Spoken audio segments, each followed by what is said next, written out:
The conflict in Ukraine, a defining event of our time, has seen dramatic shifts since the full-scale invasion began. Today, we're going to trace its path from 2022 all the way through the major developments of 2025, looking at key battles, international responses, and the human cost of this prolonged war. Let's start by rewinding to the beginning. In the early hours of February 24, 2022, the world watched as Russia launched a massive invasion of Ukraine. This wasn't just an escalation. It was the start of the largest conventional war in Europe since World War II.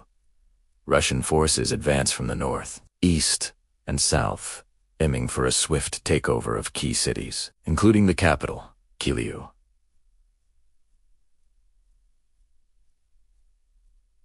The initial weeks were marked by intense fighting as Ukrainian forces mounted a surprisingly fierce resistance, halting the Russian advance on Kyiv and forcing a retreat from the northern regions. The focus of the war then shifted to eastern and southern Ukraine. Throughout the remainder of 2022, the world saw brutal, grinding battles for control of the Donbass region. Cities like Mariupol became symbols of both destruction and defiance. But Ukraine didn't just defend. It went on the offensive. By late 2022, a series of successful counteroffensives stunned observers. Ukrainian forces pushed back in the Kharkiv region and, in a major victory, liberated the city of Kherson in November. This was a huge strategic and symbolic blow to Russia, as Kherson was the only regional capital it had managed to capture since the invasion began. The year ended with Ukraine having reclaimed significant territory, but with the front lines solidifying as winter set in. Entering 2023, the conflict transformed into a brutal war of attrition. The front lines, stretching over 1,000 kilometers, saw some of the most intense fighting yet. The battle for the city of Bakhmut in the Donbass became a focal point, a meat grinder that consumed vast numbers of soldiers and resources from both sides for months on end. Russia eventually claimed control of the ruined city, but at an immense cost. Ukraine, bolstered by a growing supply of Western military aid, prepared for another major counteroffensive in the summer of 2023. Hopes were high for a decisive breakthrough that could sever the land bridge connecting Russia to Crimea. However, the offensive faced immense challenges. Russia had spent months building extensive, multi-layered defensive lines, complete with minefields, trenches, and anti-tank obstacles. Ukrainian advances were slow and costly. While they managed to liberate several villages, they couldn't achieve the strategic breakthrough they had hoped for. By the end of 2023, the conflict had settled into a grim stalemate, with both sides entrenched and locked in positional warfare, trading artillery fire and drone strikes across a largely static front. As the war moved through 2024, this pattern of attritional warfare continued. Both Ukraine and Russia focused on depleting each other's resources and manpower. Russia, having transitioned its economy to a war footing, was able to maintain pressure along the front, making slow, incremental gains in the Donbass. Ukraine, meanwhile, struggled with ammunition shortages and manpower issues, while Western support became a subject of political debate in allied countries. Despite these challenges, Ukrainian forces held the line for the most part, using innovative tactics, particularly with drones, to inflict significant losses on Russian forces and infrastructure, including strikes deep inside Russian territory and against its Black Sea fleet.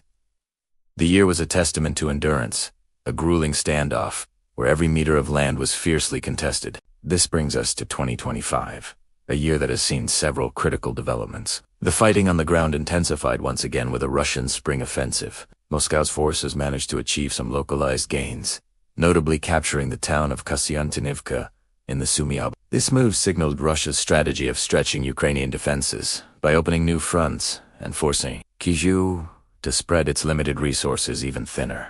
Throughout 2025, Russia also escalated its campaign of aerial bombardment. Major cities like Kyiv, Kharkiv, and Odessa have been subjected to relentless missile and drone strikes. These attacks have increasingly targeted civilian areas and critical infrastructure, causing widespread power outages and significant civilian casualties. The goal appears to be to demoralize the Ukrainian population and cripple the country's ability to function. One of the most tragic events of the year occurred in November 2025.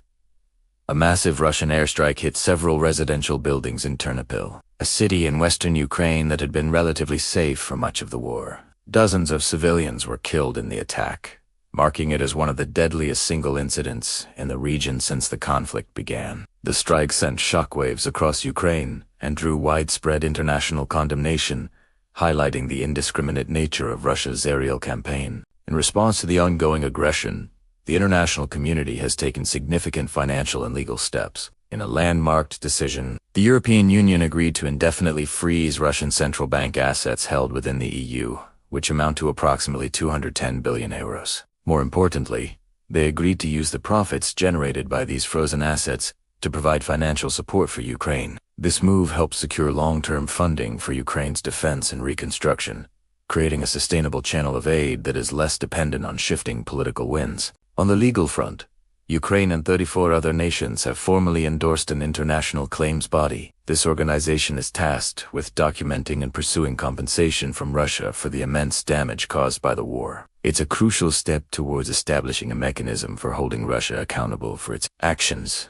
and seeking justice for the victims of the conflict. The goal is to create a registry of damages, from destroyed homes and infrastructure to business losses, laying the groundwork for future reparations. Amid the escalating violence, diplomatic channels have remained partially open, though a resolution seems distant. Ukraine has signaled a willingness to negotiate on certain points, such as security guarantees, and potentially softening its stance on immediate NATO membership in exchange for a lasting peace. However, these discussions have stalled over fundamental disagreements. Russia continues to demand major territorial concessions, including the recognition of its annexation of Ukrainian territories and strategic guarantees that Ukraine would remain outside any Western military alliance. These demands remain unacceptable to Kyiv, making any meaningful peace talks incredibly difficult. As 2025 draws to a close, the situation on the ground remains incredibly volatile. The front lines are active, with frequent fighting and exchanges of fire. Drone and missile strikes continue to terrorize civilians